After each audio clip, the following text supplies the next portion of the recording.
Hello students, as we are done with the frequency hopping code acquisition technique for frequency hopping spread spectrum receiver, today we will discuss about the frequency hopping spread spectrum communication tracking mechanisms inside the receiver. Like direct sequence spread spectrum communication, here also the tracking is performed after code acquisition is done. I mean the code alignment, course alignment is done by any one of the three techniques that we have discussed, and then we really understand that there is some residual code error, residual offset is there, and we are by means of tracking we will be trying to correct that, and we will be trying to continuously keep on monitoring the phase offsets that are happening in between the incoming signal and the locally generated sequence time to time, and if some offsets are there, we will try to correct it within the range of the operation. If the correction is not sufficient to bring them align them again, then it is a job of the tracking circuit that he will trigger the course alignment once again, and because if it goes beyond its correction range, it will trigger the tracking code acquisition once again, and then code acquisition output of the code acquisition will be fed again to the FHSS tracking network. So, the goals are two types, goals are of twofold. The first one is actually to maintain the code synchronization, both the coarse as well as the fine, and in addition to this, if the coarse synchronization has established a track incorrectly, always incorrectly already it is, the second goal of this tracking mechanism is that he will recognize this, I mean identify this, and return to the course synchronization as quickly as possible. So, turn on the course synchronization as fast as possible. So, he is actually doing a very crucial job. Whether the course acquisition is also done perfectly or not, that is checked first inside the tracking mechanism and in the tracking circuit, and then if it is not done properly, then he will trigger the code acquisition once again, and then if it is done correctly, then he will enter into the second phase. Perhaps the most common architecture of this FHSS tracking is based on the early late gate, and the early late gate circuit. This is the circuit where actually the FHSS tracking goes on. Remember, there is a early gate generator. As do you remember? Hopefully you will be remembering that we had a early gate generator in the DSSS hopping tracking, and also we had a late gate generator in the DSSS tracking. So, similarly here also we have a early gate generator and a late gate generator in the circuit. And if there is a perfect synchronization with suppose with early gate, and remember this code generated is generating the chip for half of the chip period, and late gate generator is generating for the remaining half part of the chip. For suppose example, if this is the total duration of a chip, early gate will be generating with the perfect synchronization sequence, synchronization point. Early gate will be perfectly generating a chip for the half of the period, and late gate will be actually generating another chip for the next half of the period.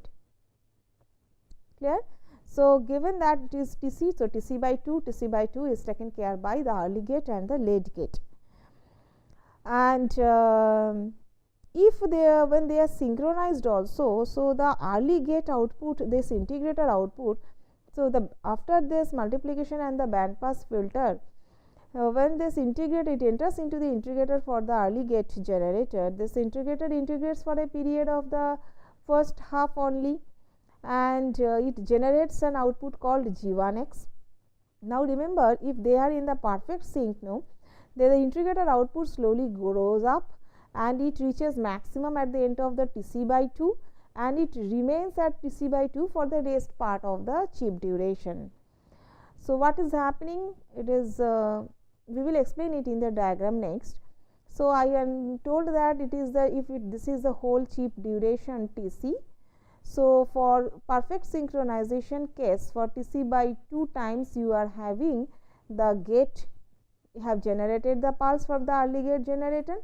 If I filter this signal output, so for this it will be filtered out, and then here the signal will be now integrated.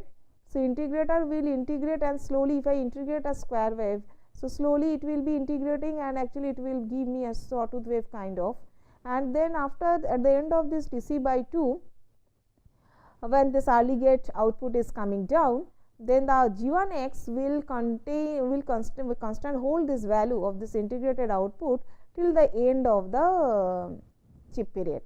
So, this is the situation. So, similarly, if I look into the late gate generator is like this. The late gate generator output actually comes for the next half of the TC by 2. So, it is TC by 2 to TC, it is a late gate. And if I look into that late gate is getting multiplied, this signal is getting multiplied with the signal, incoming signal. Band pass filter has passed it, I mean it is filtered it and fed it into the integrator. Integrator is integrating it for the next half of the signal. So, the integrated output, if this is my G1x, so G2x will be actually giving me an output like this, and end actually both of them are coming down. So, he will come down. So, G2x is like this, will show me the output like this. So, this is the way the upper path and the lower path is working in the early and late gate tracking loop circuit. So, after addition what is going on we will discuss in the next timing diagram, but this is the fundamental work that is happening into the whole circuit. Remember that from this PN sequences are getting generated. So, there is a common source of the locally generated random sequence, and that is fed both through the late gate generator as well as the early gate generator. And early gate generator, late gate generator, according to the trigger coming from the PN sequence generator, they are generating their corresponding sequences with respect to the TC by 2 of duration of TC by 2 with a gap of the TC by 2 also from each other. Okay.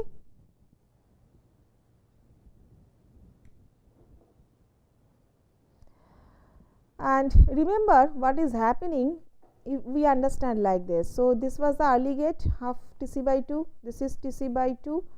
So, let us start the explanation once again. Here I draw the figure like this. This was the TC, this was my TC by 2 period, this is another TC by 2 period for the late gate. G1x or G1t, it will be integrating like this, and it will be holding good, and then you are having the next one, and then you will be having the next one, and then at the end actually it will start integrating from here, and at the end it will be having the maximum peak, and the same value is hold till the end of the TC. And for the lower one, it will start at this point, the integrator output will start integrating at this point, because here is the start of this pulse. So, he will start at this point, it will end, it will be having a peak value, and it will come down, because at the end of the TC everything is coming down. Now, at the output of this G3T, let us go back and visit where this G3T is.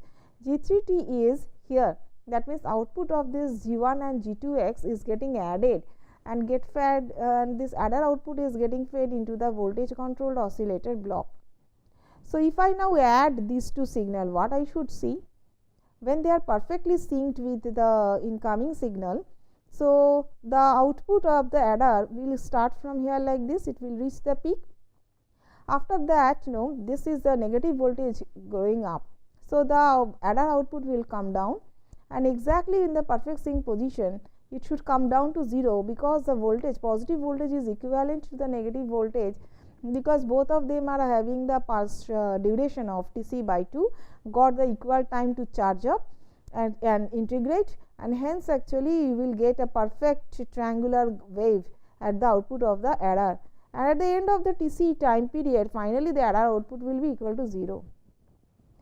That is the situation when there is a perfect sync perfect sync condition is going on with the incoming signal. Now, in the second picture, we are showing what will happen if the clock starts early. If the clock starts early, then see the early gate has started early. Its duration is again Tc by 2, and corresponding to when he is coming down, the late gate has also started generating. But remember, the generation of the early pulse as well as the late pulse getting exhausted before the time of the chip is exhausted, and they are starting this much time earlier than the actual arrival of the incoming pulse. And what will happen now at the output of the fast integrator? Fast integrator is related to the early gate. So, the integrator will not get any value, will not give you any value here, because this time the pulse has not received. This is a received signal RT. There is no received signal. The pulse will, the integrator will start working at this point. So, he will get only this much time period to integrate. So, he can never reach to the peak value that he got earlier for the full period of Tc by 2. So, suppose I am getting Tc by 4 duration to get charged. So, I will charge half of that what I got earlier for the early gate integrator output, and the integrator output whatever is received at the end of this Tc by 2 period, then he will be holding this value till the end of the chip period. Similarly, what is going on for the negative pulse? The negative pulse is starting from here, but remember, negative pulse has got full swing. Even in this period of the negative pulse, the full period of the time both the pulses are on. So, he will be charged up fully as per the peak value that he got earlier times when the synchronization was there, and he is holding that value till the end part of the chip duration. Now, funny thing is happening at the output of the adder. Now, see and slowly the timing diagram at the output of the adder. What adder has done, from this period to this period, adder has got a positive value. Then adder has started getting the negative value, and the negative value, as the peak value of the negative voltage was higher than the positive one, definitely he will cross the 0 of the 0 axis, and he will give ending up with a negative value, and he is holding that value. So, adder output you are getting negative, some negative voltage here. Here adder output was 0. Getting adder output 0 is your target, that the perfect synchronization situation, well aligned situation. But if your clock is early, so indication will come at the output of the adder, because adder will show you that you are ending up with a negative voltage. So, what adder will tell? Then adder will tell the voltage control oscillator here, to actually delay the clock, because clock has started early. So, he will delay the clock little bit. Okay. Based on the level of the remaining part of the voltage, you can also calculate the amount of the delaying required for the clock pulse. So, 1D is the example when the clock started late. So, this is a situation when clock was advanced, clock started early, and here is the situation when clock started late. So, late by this period. Okay. So, this is the output for the Tc by 2 of the early gate. Immediately after that, following that, this is the output for the late gate. Remember, now the situation is just opposite of the 1C. Here the positive integrator, the integrator associated with the early gate generator, he will get the full chance of getting charged, okay, up to here, and he will be holding the value up to this. What is happening with the negative value? This negative value is this negative one, the negative charge is starting from here, and he will be here. Actually, your charge, I mean the chip duration is getting ended. So, he will not get enough time to charge fully to the value of this one. So, he will be charged up to this value. Now, at the output of the adder is interesting to see. Adder will see the positive voltage up to this, then he will see the decrement of the positive voltage by this amount, by which amount, by this amount. So, he will actually start decreasing by an amount, but he will be ending up as the negative voltage is less than the positive voltage here, total positive peak value of the positive voltage is higher than the peak value of the negative voltage, you will be ending up here, and this is the remaining positive voltage now you are getting at the output of the adder, who is saying that clock is late, you need to start little bit early. So, you are going positive way, means you are going late. So, you please move left, and here you are going negative, means you are going early. So, you have to make yourself late. So, now seeing the situation or the value at the of the output of the adder, the voltage control oscillator is adjusting the phase of the clock to readjust the clock's location. So, this is the way the tracking is going on in an early early and late gate based FHSS tracking.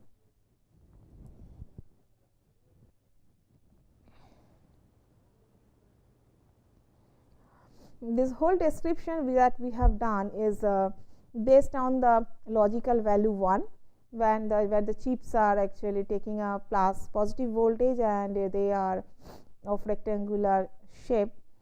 You may need some additional logic if you try to do the same thing with the logical value 0, but that is a very trivial kind of the modification that you need to do, and the architecture almost will be same.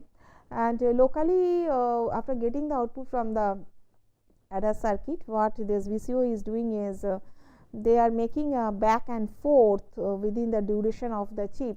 The alignment of the code is getting back and forth.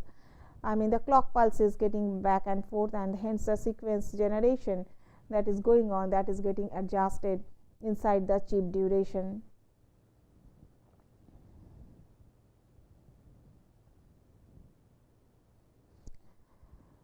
But remember that even after this tracking, there may be some amount of the error. This cannot be 100% corrected all the time. So, the remaining residual error after the tracking we call the phase jitter, and which is basically the uncertainty in the clocks matching in the transmitter and the receiver, and the variance of the jitter is given by this, where your N0 is your two-sided power spectral density of the noise, and EC is the power of the chip power, I should say, and this TC is duration of the chip, and in H is the number of the hops in the loop integration period, and it is a function of all these 3 parameters TC, EC, and for 4 parameters TC, SNR, and that NH. And this early gate tracking loop, fine and coarse stacking can be combined also in some cases, in some practical circuits where the coarse and fine, the both tracking both combined one can be actually moduled in a single module, as we are seeing in this circuit. Look, for our code acquisition, what we understood is, if it is a serial acquisition FHSS technique, so there's locally generated voltage control oscillator driving your NCO, and locally see the correlator, it is a now active correlator, and serial search is going on. Suppose this coarse acquisition control has acquired the coarse alignment between the receiver and locally generated one, and that will be fed inside the coarse. At the same time, output of the band pass filter and the limiter can be, after linear detection, can enter into the early late gate whole structure, and at the output of this early late gate one and the output of the adder also, that will be fed into the voltage control oscillator. Voltage control oscillator is finally controlling it, and then in this loop actually the final tracking mechanism is going on. Let us look into the little bit mathematical analysis of whatever the case we have explained through the diagram. In the hop interval k, the received signal, now we are going to write. We understand this expression we have seen several times. Tc is chip dwell time, and capital R is the average power in the signal received. Nk will be the, it is a kth hop interval. So, Nk is the noise process, additive wide Gaussian noise process associated with this kth interval. And remember, as we are assuming that it is having a 0 mean. So, sigma square, the variance will be the power also. Eta 0 will be one sided power spectral density of this noise. And if the loop integration that we are running over the capital M number of the chips with only the thermal noise present, and we at the beginning we are not considering any interference or the jammer present, the detection probability we understand that it will be a function, it can be approximated by a Q function, where the normalized threshold will play some role, and here actually the role will be played also by the number of the search, that is the number of the tone that is getting searched over the serial mechanism.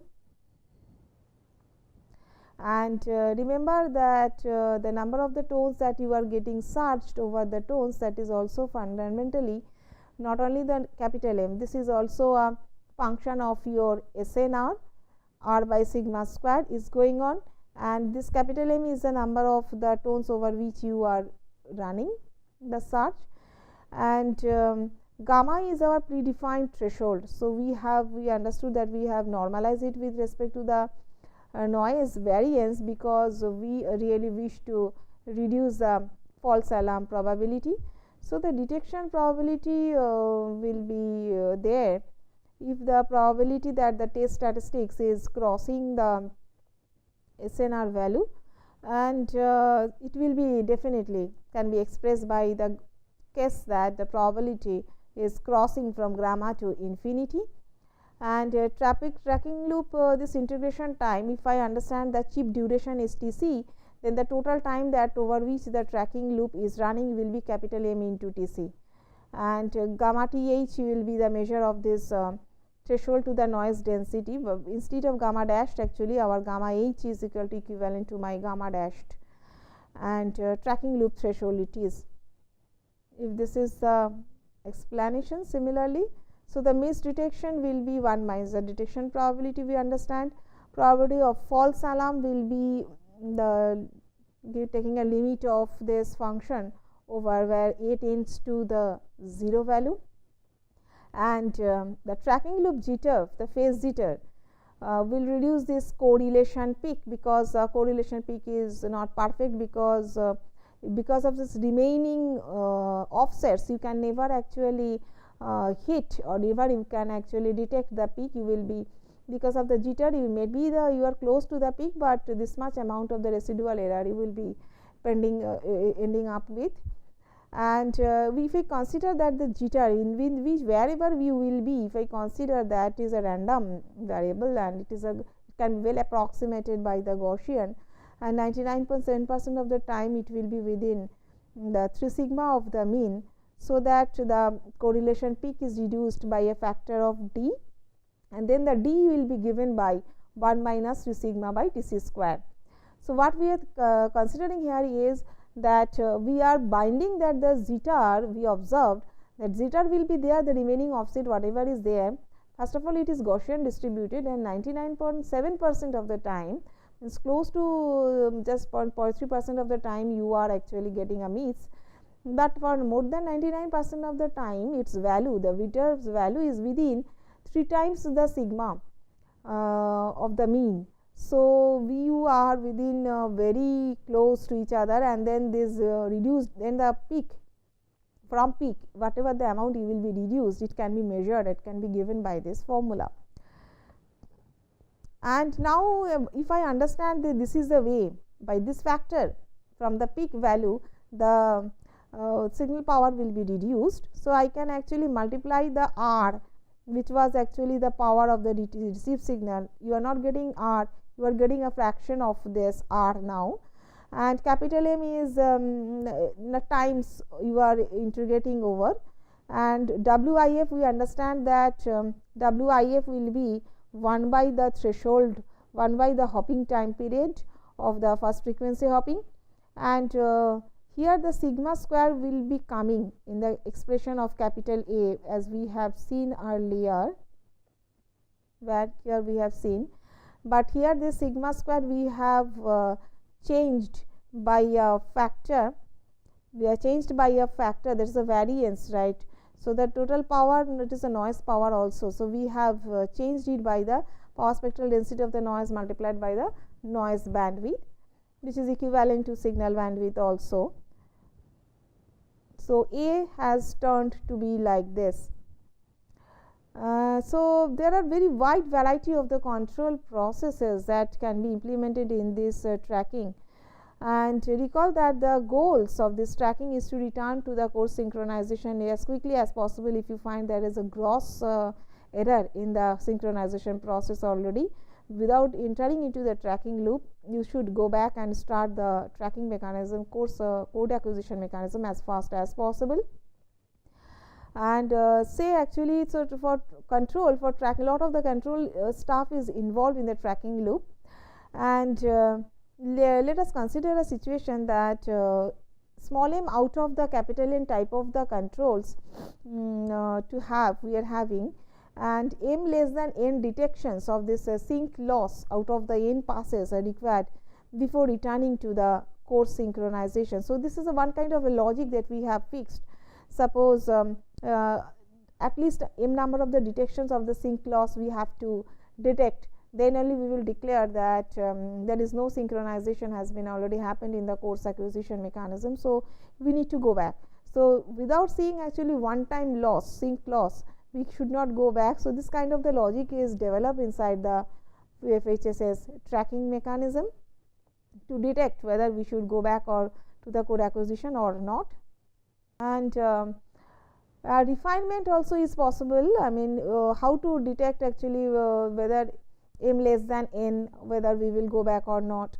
So, in that situation what we do is we can consider a situation when we will be setting m equal to 0 upon any detection of the current tracking, and then for the last one, I mean for this kind of the one where actually at least one tracking mechanism we will continue, and we will try to measure what will be the typical mean time to loss of the synchronization. We will try to measure that quantity, where actually there is a value of q, there is value of q, and this measurement is given by this bigger expression, and this q, the q will be p by p m, when actually this TL is the mean time to loss the synchronization, and also known as the mean hold time when the code epoch has been correctly determined. So, there is a loss, suppose the situation is something that there is a loss, sync loss and sync correct, sync loss and sync correct, that is going on. So, for a situation when the sync lock is there, in that way, in that situation we are trying to calculate the hold time or the mean hold time for this lock, and we may put here actually the value of the q is equal to 1 minus the probability of the false alarm, which is the mean hold time for when the code epoch is not established at all, I mean there is a sync loss. So, the mean time for the false lock also the code acquisition, I mean the code tracking circuit can measure and quickly feed us give us a feedback. And so, whether the hold means whether synchronization is hold, for the mean time for holding the synchronization and the mean time for giving the false lock, both can be now quantified, and based on that study also you can decide whether we should go back for the code acquisition or not. The same Russian fading model if I consider, and the signal propagation environment that we have considered earlier also given in 1.13, if I go ahead, then your then actually we will see that the parameter in the last expression, that n, q to the power n, this is the number of the times the tracking detector is running basically, and on that environment that we have already taken over the Russian channel, over the Rician channel. If I take an example, suppose it is practically found and also through the experiment it is found that for an SNR of say 5 dB with one detection of the loss of the sink adequate to reinitialize the course acquisition, the mean hold time approximately will be is found to be around log value of the mean hold time to the correspond to the TC time ratio of this can be approximately of 11, which leads us that the whole time will be 115 hours. So, if we can show actually some value for SNR of 5 dB, if we can keep a value of around close to 11.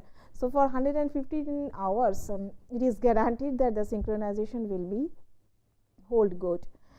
So, fundamentally this is the ratio of with respect to the chip duration, what will be the how much time actually the whole time is possible to keep, and you need not to go back to the course acquisition once the acquisition and tracking both are done. And it's based on the several situation, because we have considered though it is a Rician environment, but we have not considered that the Doppler effect happening inside. We have not considered the interference, the profile of the interference, how it is changing over the network. We have not considered the other front end receiver impairments that are coming into picture, and any other change in the velocity of the transmitter as well as receiver, whether they are happening or not, hence the change of the Doppler frequency. If everything is perfect, then once you are getting it, and this is the expression that we are giving us, and we can get at SNR of 5 dB with only under the noise acting on it. For 115 hours you can keep the holding time of the synchronized situation, but this is highly actually idealistic situation. In practice we never get this much amount of the time for